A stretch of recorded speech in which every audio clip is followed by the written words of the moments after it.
नमस्कार। Economics Awadh classes YouTube channel पर आपका स्वागत है। आज की क्लास में हम लोग लागत विश्लेषण का आधुनिक दृष्टिकोण अध्ययन करेंगे। आधुनिक दृष्टिकोण के लागत विश्लेषण के प्रतिपादक अर्थशास्त्रियों की अगर बात की जाए तो स्टिगलर और रॉबिन्सन लागत विश्लेषण के आधुनिक दृष्टिकोण के प्रतिपादक माने जाते हैं। लागत वक्रों के विश्लेषण में परंपरावादी अर्थशास्त्री एवं आधुनिक अर्थशास्त्रियों में मतभेद देखने को मिलता है। आधुनिक अर्थशास्त्री एसएमसी एसएसी से तो सहमत थे, परंतु एलएमसी और एलएसी से सहमत नहीं थे। तो इस प्रकार से आज की इस क्लास में देखते हैं कि आधुनिक अर्थशास्त्री और परंपरावादी अर्थशास्त्री की लागत विश्लेषण से संबंधित जो विचारधारा है उसमें क्या अंतर था। आज की जो यह क्लास है मुख्य रूप से बीए और एमए के विद्यार्थियों के लिए महत्वपूर्ण है। इसके अलावा जो लोग टीजीटी एवं पीजीटी की तैयारी कर रहे हैं उनके लिए भी महत्वपूर्ण है, तथा यूजीसी नेट एवं जेआरएफ की तैयारी कर रहे विद्यार्थियों के लिए भी यह क्लास महत्वपूर्ण है, क्योंकि यहाँ से प्रश्न एग्जाम में देखने को मिलता है। स्टिगलर और रॉबिन्सन इन अर्थशास्त्रियों ने जो है लागत विश्लेषण का व्यवहारिक ढांचा जो है ड्रा किया था, जिसमें ये बताते हैं कि अल्पकाल में तो एमसी एसी यू आकार की होती है, लेकिन दीर्घकाल में एमसी और एसी यू आकार की नहीं होती है। इसका मतलब आधुनिक लागत सिद्धांत जो है परंपरावादी विचारधारा से भिन्न कहीं ना कहीं जो है भिन्न हो जाता है। परंपरावादी अर्थशास्त्रियों का मत क्या है एसएसी और एसएमसी के संबंध में, तो परंपरावादी अर्थशास्त्री मानते हैं कि एसएसी और एसएमसी जो है यू आकार की होती है। इसके अलावा एलएसी और एलएमसी को भी परंपरावादी अर्थशास्त्री यू आकार का मानते हैं, तथा आधुनिक अर्थशास्त्री जो है एसएसी और एसएमसी को यू आकार का तो मानते हैं, लेकिन यू आकार को तस्तरीनुमा मानते हैं। इसी प्रकार से आधुनिक अर्थशास्त्री एलएसी और एसएमसी को एल आकार का मानते हैं।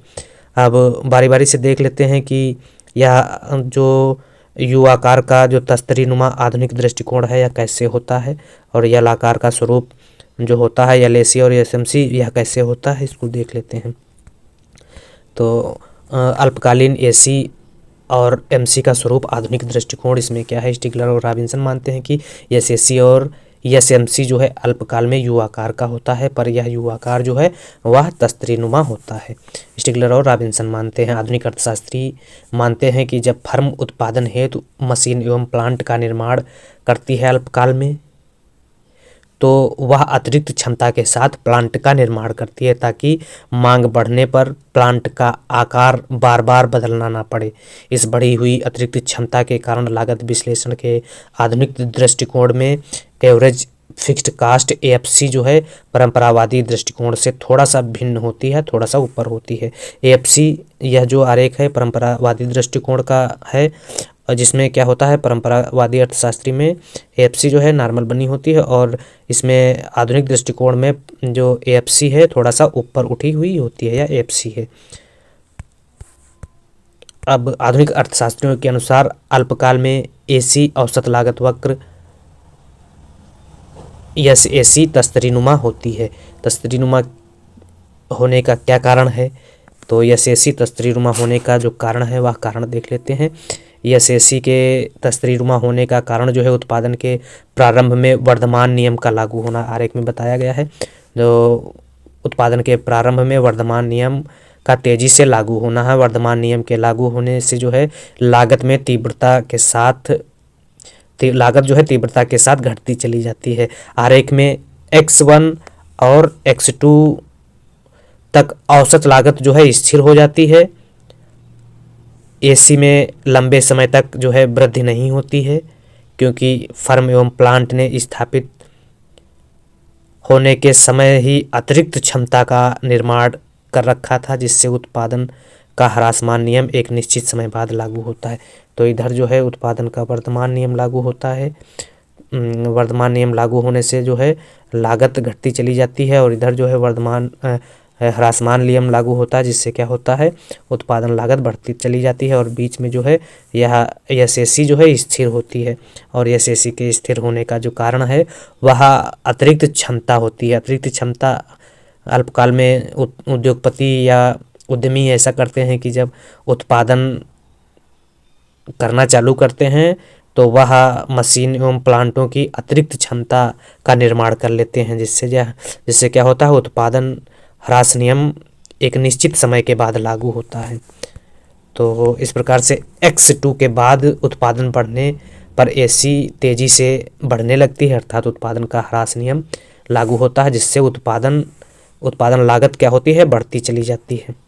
जब एक तरफ उत्पादन लागत घट रही है, एक तरफ बढ़ रही है और बीच में स्थिर है, तो वह क्या हो जाएगा, आरेख जो है SAC का तस्तरीनुमा हो जाएगा। क्या है, देखिए यहाँ उत्पादन लागत घट रही है, फिर स्थिर है, फिर यह क्या हो रही है, बढ़ रही है। यह वर्धमान नियम लागू होने के कारण उत्पादन लागत क्या हो रही है, तेजी से घट रही है, फिर स्थिर हो रही है, फिर ह्रासमान नियम लागू होने के कारण उत्पादन लागत जो है वह तेजी से बढ़ रही है। तो इस कारण से जो SAC आरेख है यह तस्तरीनुमा हो जाता है। अब LAC के संबंध में आधुनिक अर्थशास्त्रियों का मत, तो यह यल आकार का LAC वक्र जो होता है यह आधुनिक अर्थशास्त्री अनुभवगम्य सिद्धांत या प्रमाण प्रस्तुत करते हैं, और दीर्घकाल में LAC जो है अंग्रेजी के L अक्षर के समान होता है। आधुनिक अर्थशास्त्रियों ने व्यवहारिक जीवन में कई फर्मों का अध्ययन किया और पाया कि आरंभ में फर्म जो है हम जब दीर्घकाल में पैमाने का विस्तार करती है तो पैमाने का वर्धमान नियम लागू होता है, और पैमाने का वर्धमान नियम लागू होने से जो उत्पादन में वृद्धि होने पर AC तेजी के साथ घटती जाती है और घटते घटते कहाँ N बिंदु पर पहुंच जाती है। N बिंदु दिया गया है और N के बाद जो है LAC स्थिर हो जाती है और वह आगे नहीं बढ़ती है। आधुनिक अर्थशास्त्री मानते हैं कि LAC उत्पादन बढ़ने पर घटती है। LAC क्या हो रहा है, उत्पादन बढ़ने पर, आरेख से स्पष्ट है, उत्पादन बढ़ने पर LAC जो है घटती जाती है और LAC स्थिर होने के बाद ऊपर नहीं बढ़ती है, अर्थात U आकार की नहीं होगी। लेकिन परंपरावादी अर्थशास्त्री क्या मानते हैं कि उत्पादन बढ़ने के साथ साथ LAC यह क्या होती है, बढ़ती चली जाती है और क्या होता है, उल्टे U आकार का रूप धारण कर लेती है। यहाँ पर वर्धमान नियम लागू होता है, फिर स्थिर नियम, फिर ह्रासमान नियम लागू होता है। तो ऐसी स्थिति में यह LAC है U आकार का रूप धारण कर लेती है, अर्थात क्या होता है आगे, अर्थात LAC U आकार की ना होकर L आकार की हो जाती है। और LAC L आकार के होने के जो कारण हैं उसमें तकनीकी प्रगति है। तकनीकी प्रगति जो है वास्तविक जीवन में दीर्घकाल में तकनीकी प्रगति समय के साथ क्या होती है, बदलती जाती है। जो अर्थशास्त्री लागत विश्लेषण में, अच्छा एक ध्यान देने वाली बात यह है कि आधुनिक अर्थशास्त्री तकनीकी प्रगति को अपने सिद्धांत में मानते हैं, लेकिन परंपरागत जो अर्थशास्त्री हैं वह तकनीकी प्रगति को अपने सिद्धांत में नहीं मानते हैं। तो जो अर्थशास्त्री लागत विश्लेषण में LAC U आकार की बताते हैं वे तकनीकी प्रगति को स्थिर मानते हैं, अर्थात परंपरावादी अर्थशास्त्री लागत विश्लेषण को U आकार का मानते हैं, इसलिए वह तकनीकी प्रगति को क्या मानते हैं, स्थिर मानते हैं। इसी प्रकार से क्लासिकल अर्थशास्त्री जो हैं वह तकनीकी प्रगति स्थिर मान लेते हैं। परंपरावादी या क्लासिकल वही हुए, तकनीकी प्रगति को स्थिर मान लेते हैं, इसलिए LAC जो है U आकार का हो जाता है। और आधुनिक अर्थशास्त्री जो मानते हैं तकनीकी में हमेशा परिवर्तन होता रहता है। उत्पादक नए आविष्कार को अपनाता है, नया प्लांट स्थापित करता है, नई मशीनों का प्रयोग करता है। नई मशीनों का प्रयोग जो है उत्पादन की प्रति इकाई लागत कम कर देता है, जो उत्पादन की लागत को कम करता है, अर्थात LAC घटता है। और तकनीकी प्रगति होने पर LAC घटने के बाद भी कभी बढ़ता नहीं है, इसलिए LAC जो है हमेशा नीचे की ओर गिरता हुआ होता है। तो LAC जो है नीचे की ओर गिरता हुआ होता है। यह आरेख से भी स्पष्ट है कि LAC नीचे की ओर गिरता हुआ कैसा है, आरेख को भी स्पष्ट किया जा सकता है। यह आरेख है, आरेख में X अक्ष पर जो है उत्पादन मात्रा को दिखाया गया है और Y अक्ष पर लागत को दिखाया गया है। माना कि एक फर्म है जो LAC 1 पर उत्पादन कर रही है, LAC 1 पर उत्पादन कर रही है, और जब LAC 1 पर उत्पादन कर रही है तो फर्म के द्वारा O से Q उत्पादन किया जाता है। ओ से क्यू उत्पादन किया जा रहा है, ओ से क्यू मात्रा का उत्पादन किया जा रहा है। उसका जो है दीर्घकालीन औसत लागत वक्र LAC है। दीर्घकालीन औसत लागत वक्र पर यह फर्म कितनी लागत है, COC1 से OQ1 उत्पादन कर रही है, जो क्या है E1 पर न्यूनतम है। ऐसी स्थिति में OQ1 उत्पादन करने पर फर्म की प्रति इकाई लागत जो है तय OC1 के बराबर है। अब फर्म द्वारा उत्पादित वस्तु की मांग अगर बढ़ जाती है तो फर्म क्या करता है, फर्म को उत्पादन की मात्रा बढ़ानी पड़ती है। और अब फर्म OQT यह OQ2 के बराबर जो है उत्पादन करता है। फर्म यदि उसी LAC पर है तो LAC1 पर अगर है फर्म, तब क्या होता है, ऐसी स्थिति में LAC पर है तो ऐसी स्थिति में फर्म का जो औसत लागत है वह बढ़ जाती है। औसत लागत प्रति इकाई औसत लागत कितनी हो जाती है, जब उसी फर्म पर उत्पादन मात्रा बढ़कर मांग बढ़ने से OQ2 हो जाती है, तो उसी LAC पर लागत जो है बढ़ के प्रति इकाई OH हो जाती है। लागत OH के बराबर हो जाती है, अर्थात नया संतुलन कहाँ पर, T बिंदु पर प्राप्त होता है, स्थापित हो जाता है। इसका मतलब यह हुआ कि OQ1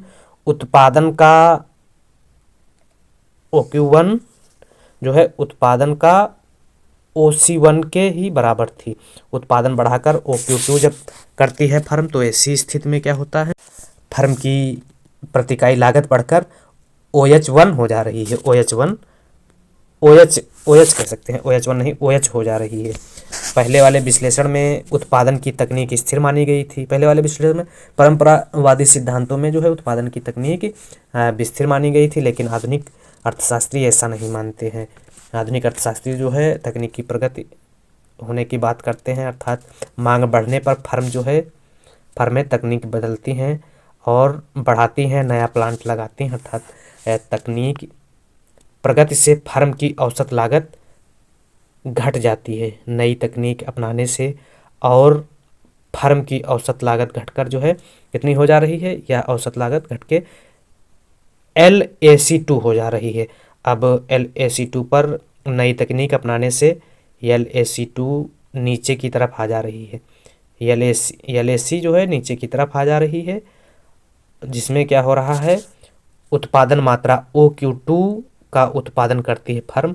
ऐसी स्थिति में उसकी प्रति इकाई लागत जो है E2 कहाँ है, फर्म की E2 हो जाती है, E2 बिंदु पर आ जाती है, अर्थात OQ2 उत्पादन के लिए प्रति इकाई लागत जो है OC2 देनी पड़ती है, अर्थात नई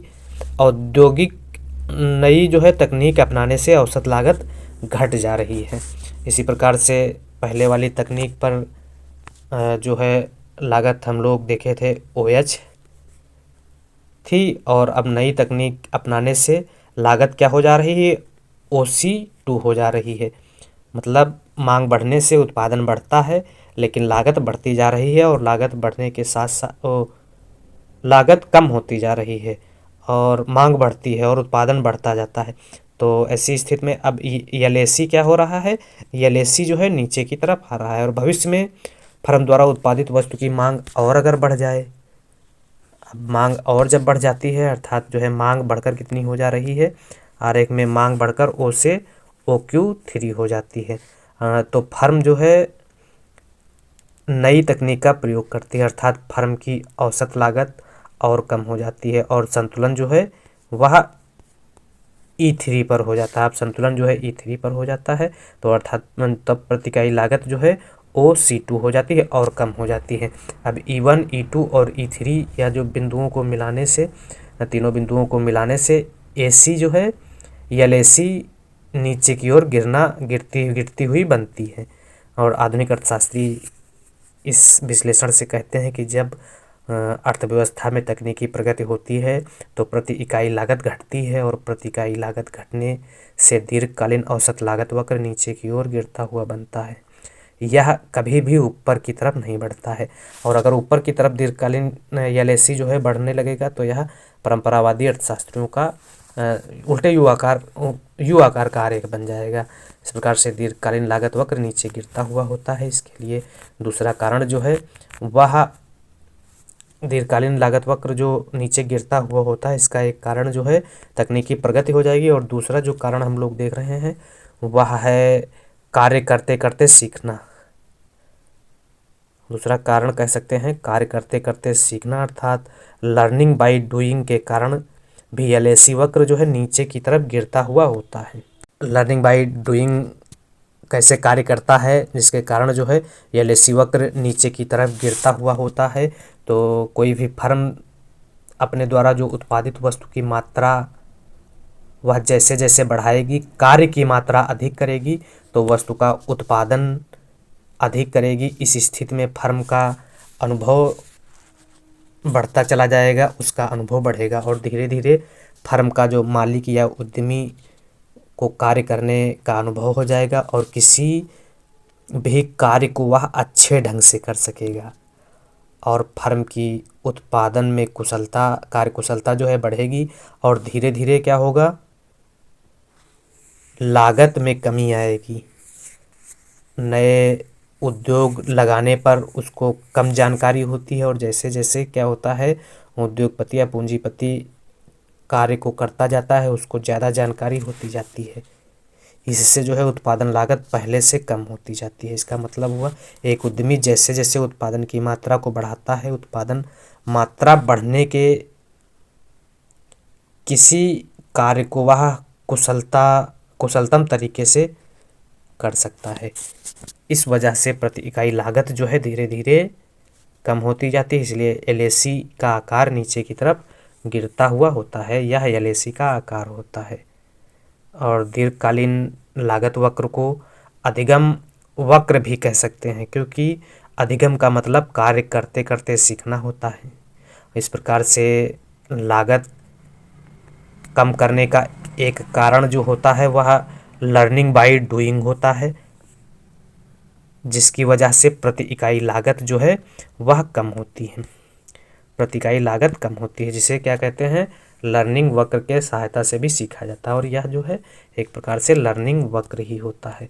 और लर्निंग वक्र जो होता है वह कुल उत्पादन, अधिगम एवं कार्य कुशलता की मात्रा को बढ़ाता है, जिसकी वजह से यह बाएं से दाएं नीचे गिरता हुआ होता है।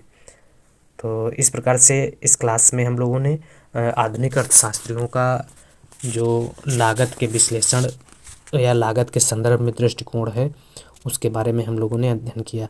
अब लागत विश्लेषण के आधुनिक दृष्टिकोण से जो महत्वपूर्ण प्रश्न बनते हैं, क्या क्या प्रश्न एग्जाम में पूछे जा सकते हैं, उन प्रश्नों को जान लेते हैं।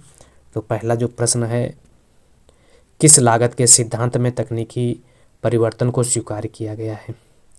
तो आधुनिक लागत के सिद्धांत में तकनीकी परिवर्तन को स्वीकार किया गया है। और अगला प्रश्न है, किस लागत के सिद्धांत में तकनीकी प्रगति को तटस्थ माना गया है? तो क्लासिकल लागत के सिद्धांत में तकनीकी प्रगति को तटस्थ माना गया है। तीसरा है, क्लासिकल सिद्धांत में एसएमसी एसएसी का आकार कैसा होता है? तो क्लासिकल सिद्धांत में एसएमसी और एसएसी का आकार यू आकार का होता है। अगला प्रश्न है, आधुनिक सिद्धांत में एसएमसी एसएसी का आकार कैसा होता है? तो आधुनिक सिद्धांत में एसएमसी और एसएसी का आकार तस्तरीनुमा होता है। अगला प्रश्न है 5 नंबर प्रश्न है, आधुनिक सिद्धांत में अल्पकाल में एसएमसी तस्तरीनुमा क्यों होता है?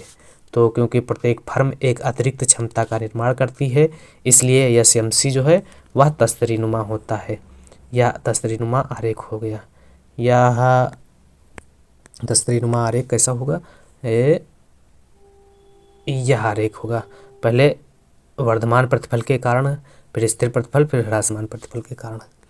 अगला प्रश्न क्या है? 6 नंबर है। इसी में लागत विश्लेषण के इम्पॉर्टेंट प्रश्नों में जो आधुनिक दृष्टिकोण से है संबंधित है, आधुनिक सिद्धांत में एलएसी का आकार कैसा होता है? तो आधुनिक सिद्धांत में एलएसी का आकार जो है नीचे गिरता हुआ चपटा होता है। एलएसी या एल आकार का ऐसा होता है, नीचे गिरता हुआ चपटा, नीचे गिरता हुआ एल आकार का होता है। अगला 7 नंबर है, एलएसी नीचे घटता हुआ या एल आकार का क्यों होता है? तो एलएसी के नीचे घटने या एल आकार के होने के दो कारण हैं। एक तो तकनीकी प्रगति है। तकनीकी प्रगति से क्या होता है, जैसे जैसे तकनीकी प्रगति या टेक्निकल प्रोग्रेस होती है, वैसे वैसे उत्पादन प्रति इकाई उत्पादन लागत क्या होती है, घटती है। और प्रति इकाई उत्पादन लागत घटने की वजह से LAC जो है नीचे घटता हुआ चला जाता है। एक समय के बाद LAC क्या होता है, स्थिर होता है, फिर एक अक्ष के समांतर होता है, वहीं पर रुक जाता है LAC। लेकिन परंपरावादी अर्थशास्त्रियों का मानना है कि LAC जो है ऊपर बढ़ता हुआ चला जाता है और यू आकार का हो जाता है। लेकिन आधुनिक अर्थशास्त्री जो मानते हैं वह नीचे गिरता हुआ एक स्तर पर जो है तटस्थ हो जाता है, उसके बाद नहीं गिरता है और वह एक्स अक्ष के समांतर हो जाता है।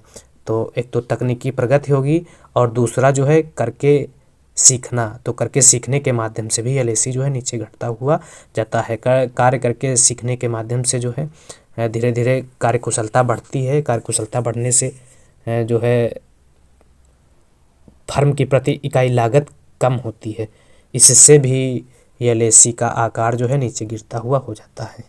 और LAC के कम होने के पीछे कार्य करते करते सीखने का तर्क किसने दिया, तो LAC के कम होने के पीछे जो कार्य करते सीखने का तर्क जो है वह प्रोफेसर टॉबिन द्वारा दिया गया था, टॉबिन ने दिया था। तो इस प्रकार से